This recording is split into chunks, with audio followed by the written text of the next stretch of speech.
Some people like to say he's the locksmith. I like to say he's Hakeem Highsmith. But what we can all say is that he is back, as the Miami Heat officially re-signed Haywood Highsmith to a 2-year, $11 million deal. A maneuver that I think truly puts the Heat into that contender category. What? Brother, ew. Ugh. No, but in all seriousness, I am happy that the Heat are keeping Haywood Highsmith.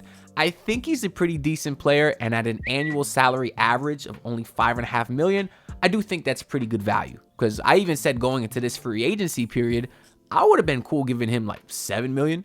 So I do think they got him at some nice value there. They obviously need his defense because over the last couple years, you lost all your point of attack defenders. Gabe Vincent to the Lakers, Victor Oladipo, obviously he's not on the team at all. I hope he can get his injury stuff, checked, and then he can come back into the league at some point. But Heat fans forget about him. He was an excellent perimeter defender. They obviously lost him too. Just this offseason, you lost DeLon Wright to the Bucks. You lost Caleb Martin to the 76ers. So you have to have someone on this team that could play perimeter defense outside of Jimmy and Bam, who are obviously elite at that. But you need someone else.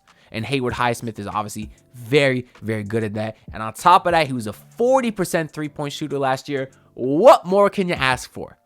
And this is still kind of weird for me to say because a couple years ago, I was not a Highsmith fan at all. I've been on record saying he's not an NBA player because literally the defense was fine, but I still feel like dudes were scoring all the time. Like the phrase, great defense, better offense. I never heard that more than when Highsmith was guarding someone. Because, yeah, he'd have a hand in Tatum's face, but that boy Tatum was never missing. And plus, when Highsmith had the ball in his hands, he looked incompetent out there. It looked like grab a starting power forward from the stands night, and they brought a fan on the court because that's how terrible his handles were. But he's had sensational improvement over the last couple years, and I'm also on record formally apologizing to Haywood Highsmith now. So I am a believer in the locksmith. And of course, I'm glad to see him back in Miami for a couple 2 years. And he is also happy as well. He didn't tell Barry Jackson, but he did a little Zoom press conference. And he said, the contract I got from the Heat, I'm satisfied with it. That doesn't sound like he's thrilled. But he did say 2 years is good enough. They took a chance on a Division II kid, and I can't be more grateful. So he is certainly happy to stay here. But I do think he's a little bit disappointed in what his market value was. Same thing with Caleb Martin. I'm sure Caleb Martin did or is going to interview with Philly. He's going to say he's happy to be there. But deep down, is he pissed that he lost a lot of money, from the Heat? He could have signed with the Miami Heat for a lot more money. Yeah, I'm sure he's mad about that. But again, you're talking about a couple of undrafted guys.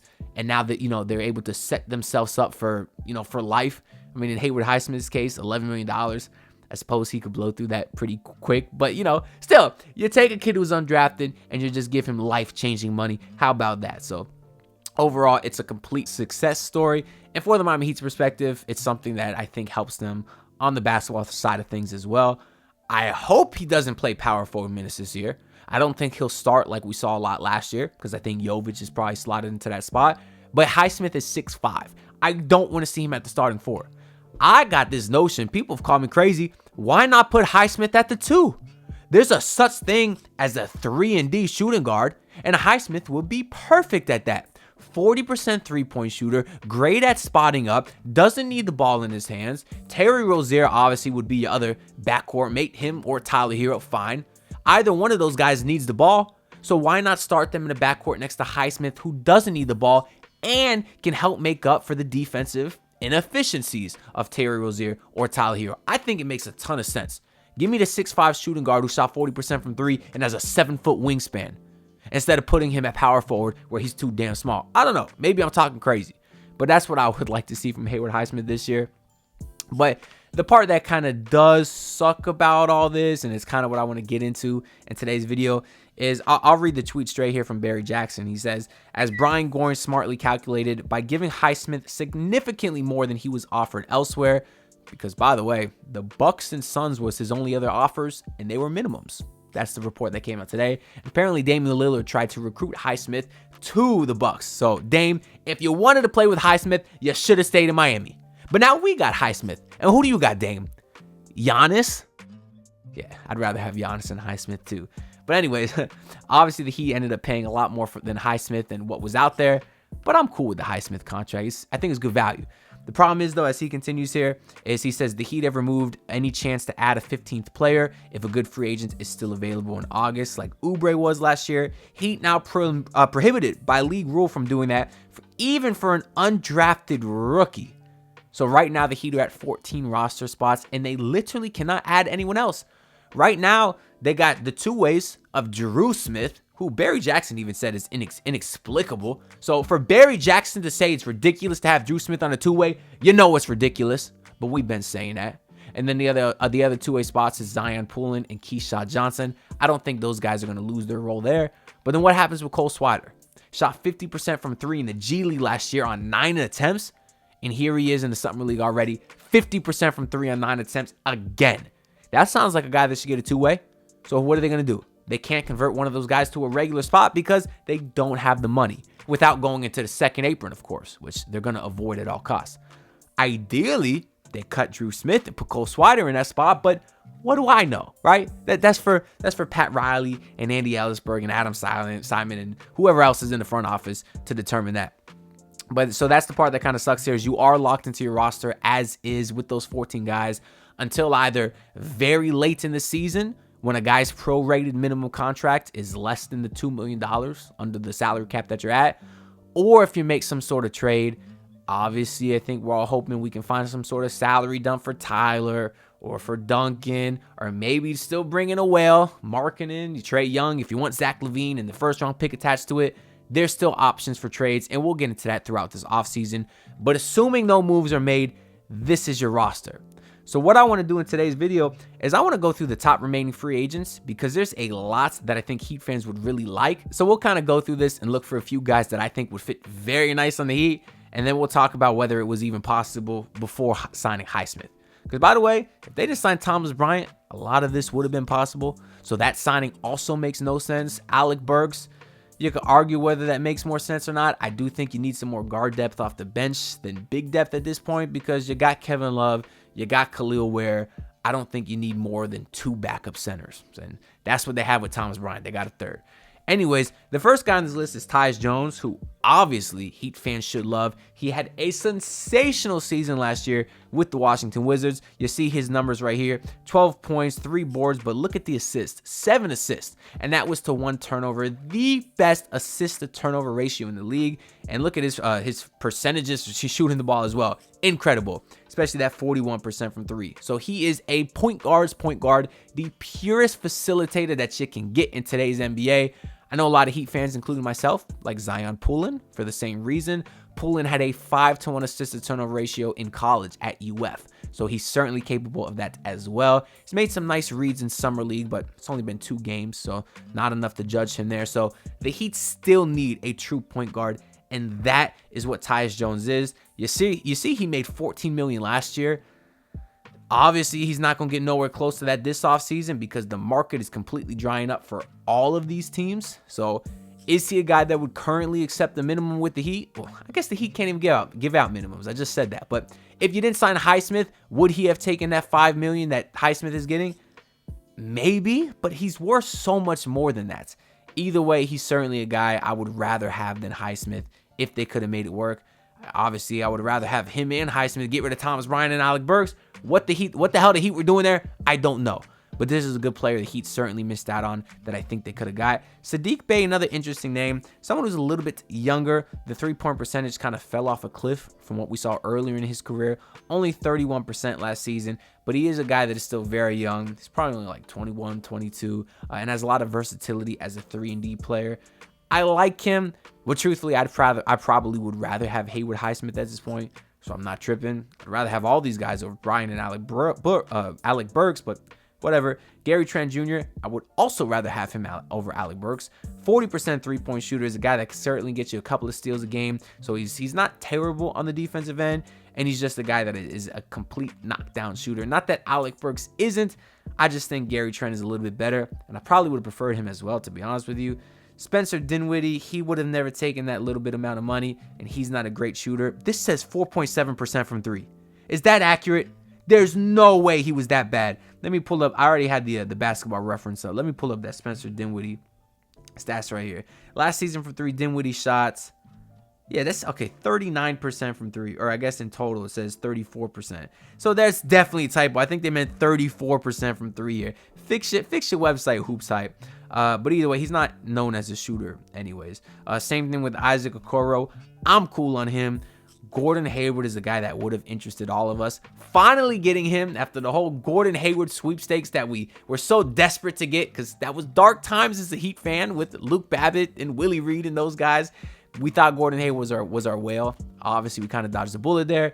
He would have been nice for this Heat team, but I think he would be wanting a lot more than that $5 million. Although the market is drying up now so much, who knows what he's going to go for, if anything. Paul Reed, Precious Achiuwa, a couple nice guys that would have been better for center depth, but they would have been much more expensive than Thomas Bryant. So I kind of get the Heat's direction there. Lonnie Walker is a guy that's probably the most popular guy I've been seeing on Heat Twitter outside of Tyus Jones. Why the hell the Heat didn't sign him? I agree. He's a University of Miami boy, so you know I like that. Still pretty young, super athletic, has an ability to shoot the ball. You see 38% from him last season, and he's a guy that would have just been great in this system because of the athleticism. He would have been great on the defensive end, and he's also showed some really nice scoring games with the Lakers, with the Brooklyn Nets. He's just probably one of the better overall players on this entire list so far, and I would have rather had him than Alec Burks or Thomas Bryant. Probably not Haywood Highsmith, but they, Burks is making $3 million. Bryant's making like $3 million as well. That's $6 million that you could have got for Lonnie Walker. Why the hell the Heat didn't think of this stuff?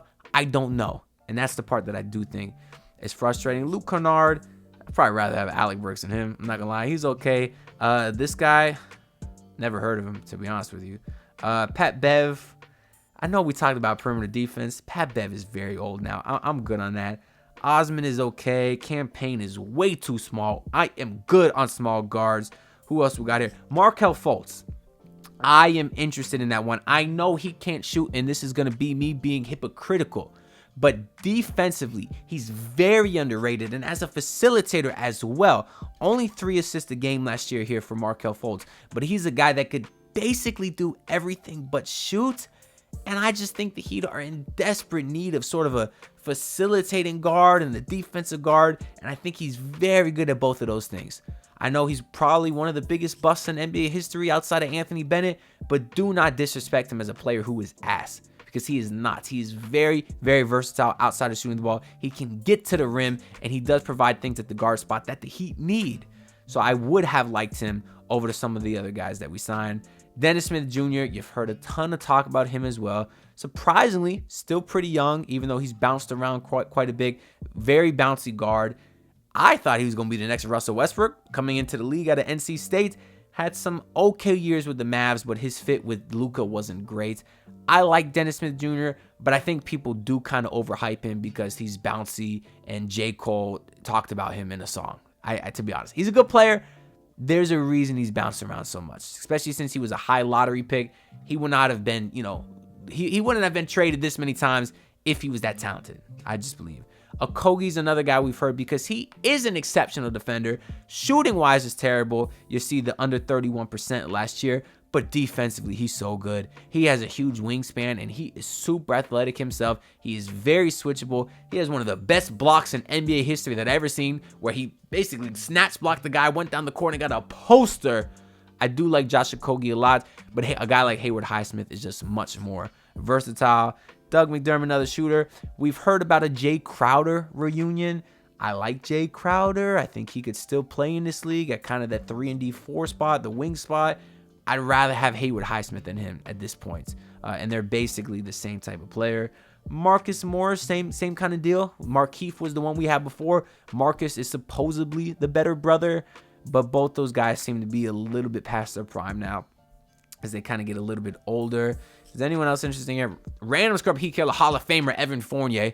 I wanted him a few years ago when he was traded to Boston, and I was shook when the Celtics got him for a couple second-round picks.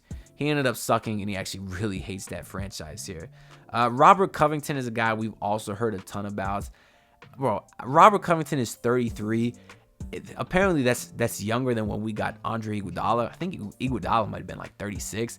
And Iguodala was fine here, right? He was pretty decent. I'm bringing up Iggy because they're kind of two similar players. Both small forwards. Well, Iggy wasn't a great three-point shooter unless the fate of the universe was on the line and the aliens were about to invade. But Covington in his prime would have been perfect here.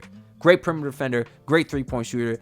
But I think he's kind of fell off a cliff since, and he is pretty washed up, even for a 33-year-old. Only 34% shooting from three last year. I'm cool on that. I'm pretty cool on that. Biyombo, again, the Heat don't need more center help. I would rather Thomas Bryant than Bismack Biyombo. And Gallinari, they tried that 1,000 times. That is never going to happen. I don't know if there's anyone else here that's too worth talking about. So we'll kind of leave it at that. Unless you want to have some fun with Boban Marjanovic or get yourself Omer Yurtseven for a little bit of a reunion there. Or Patty Mills reunion as I'm scrolling through these names. Last year, I was thrilled when they got Patty Mills. I said he's a great veteran leader, good locker room guy, decent shooter, can be a backup point guard because he's a low mistake guy. I was wrong on that. Patty Mills was pretty terrible here, as you see the 27%. Thaddeus Young, man, that guy would have been good here a few years ago too, but he does seem to be a bit past his prime. 14% three-point shooting. I'm cool on that. I would have loved Jamal Cain too. Speaking of another Heat guy, why did he are not interested in retaining him? I don't get it. Super athletic, uses that to be a dog on the defensive end. Pretty good three-point shooter in the corners. Just seems like it never worked out.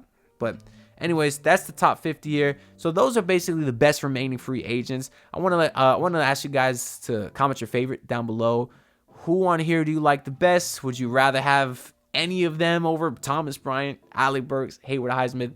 Let me know that down in the comments below. I also want to tell y'all to watch out my 5K subscriber special from yesterday. Yes, we did hit the milestone. Obviously, it's very, very exciting. And I posted a skit yesterday called Miami Heat Content Creators Be Like, basically doing parodies of some of y'all favorite creators from 5 Reasons and The Basement and Miami Heat Beat and other guys. It is pretty much blowing up on Twitter right now. Everyone that is in the video has reacted to it pretty much, all positive. Like, we got great reviews from Alex Toledo and Adam Barai, and the 5 on the Floor podcast itself liked the video. So everyone really likes it. The comments on that are amazing. So if y'all haven't seen that, go check it out. And also now, we on the road to 10K? When should I hit 10K by? I don't even want to think about that right now. But if you do enjoy the video, like it, subscribe. We're on the goal to hit 10K before I die. How about that? I'll see y'all next video.